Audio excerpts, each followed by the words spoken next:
Have you ever wondered how a service like Netflix or Amazon can handle millions of people hitting it every single second without just collapsing? Well, today, we're going to pull back the curtain and actually architect a system that can withstand that kind of insane pressure. We're going to look at everything from proxies to global load balancers, all the key pieces that keep massive services fast, reliable, and always on. Okay, let's just dive right in with a classic scenario. Your app just went viral. 1 million users are flooding in right now. What is the very first thing that's going to buckle under the pressure and bring your whole system to a grinding halt? To answer that question, we're going to build a system, piece by piece, that can actually handle it. We'll start with the gatekeepers, then figure out how to spread the work, design for failure, take our app global, deploy changes safely, and then we'll wrap it all up with the key takeaways. Let's do it. First up, the system's gatekeepers. You know, if you have users connecting directly to your one single application server, well, that's your first point of failure right there. So the very first, most critical step to scaling is to put a line of defense in front of that server. And that line of defense, it's the reverse proxy. I want you to think of it as the single official front door to your entire system.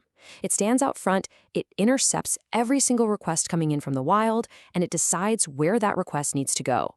From this point forward, no one talks to your application servers directly. They have to go through the proxy. A reverse proxy is way more than just a traffic cop. It's like a Swiss Army knife for scalability. It's your security guard, it's a cache for stuff people ask for all the time, it handles the heavy lifting of SSL/TLS encryption, and most importantly for us, it's the gateway to load balancing. Now, when that proxy starts balancing traffic, it can do it at two different levels. A layer 4 load balancer is fast, but it's kind of blind. It only sees network info like IP addresses and ports, and it just forwards packets along. But a layer 7 load balancer, oh, it's much smarter. It actually understands HTTP. It can read URLs, headers, and cookies, which lets you do really intelligent routing, like sending all requests for, say, /API/video specifically to your video processing servers. Okay, so our reverse proxy is in place, but we've just created a new problem, right? Now it's pointing at a new bottleneck, our one lonely application server. So the next logical step is to add more servers and find a smart way to spread the work among them. This is the whole idea behind load balancing. So how does the load balancer actually choose which server to send a request to? Well, it uses an algorithm. Round robin is super simple, just deals them out like a deck of cards. Weighted round robin is a little smarter if you have some beefy servers and some weaker ones. But for most real-world apps, you're going to see least connections, which is great for avoiding overload, and least response time, which is all about giving the user the fastest possible experience. Now, that hashing algorithm we saw is often used for something called sticky sessions. So imagine a user is checking out a shopping cart. You might want to make sure all of their requests in that process go to the exact same server that remembers what's in their cart. Hashing their IP or a cookie lets the load balancer stick that user to one specific server. But here's the huge gotcha with that. Sticky sessions are a liability. They create this fragile dependency on a single server. If that server goes down, poof, the user's entire session, their shopping cart, their login info, it's just gone. This is exactly why modern systems fight so hard to be stateless, where any server can handle any request, because all that session data lives somewhere else, like in a shared database. And this whole idea of avoiding single points of failure is the perfect segue into our next topic, designing for resilience.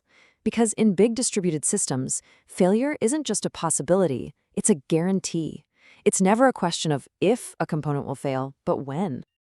A really common resilience pattern is clustering. In an active-active setup, all your machines are handling traffic, which is great for performance. But for a critical single point of failure like our load balancer, we often use an active-passive cluster. One is live, and the other is just a hot standby, ready to jump in at a moment's notice.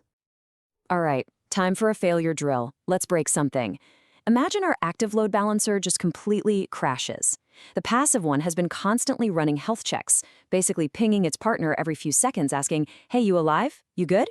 Suddenly, it stops getting a reply. It knows immediately that its partner is down for the count.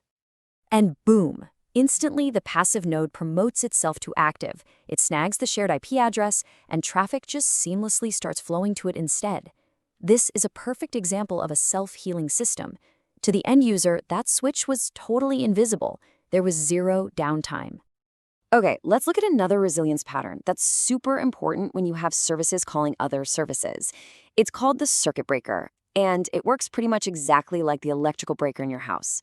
If a service downstream starts failing over and over, the circuit breaker trips and it just stops sending it traffic. This prevents a small problem from cascading and taking down your entire system. It has three basic states. Normally, it's closed and traffic is flowing just fine. But if it sees too many failures, it trips and goes open, immediately failing any new requests. Then, after a little timeout, it enters a half-open state, where it carefully lets a few test requests through. If those succeed, great. The circuit closes and we're back to normal. It's a really smart, automated way to handle failures. Okay, so our system is pretty resilient now, in one location. But our users are all over the world. We can't have someone in Tokyo waiting for a response from a server in Virginia. The speed of light is a real bottleneck. We need to go global. So, the very first layer of global load balancing usually happens at the DNS layer. You can think of DNS as the internet's phone book. We can actually configure that phone book to hand out different IP addresses depending on where in the world the user is asking from. This way, users automatically get sent to the data center that's physically closest to them, which makes a huge difference for latency. But, and this is a really big but, there's a massive reliability problem here.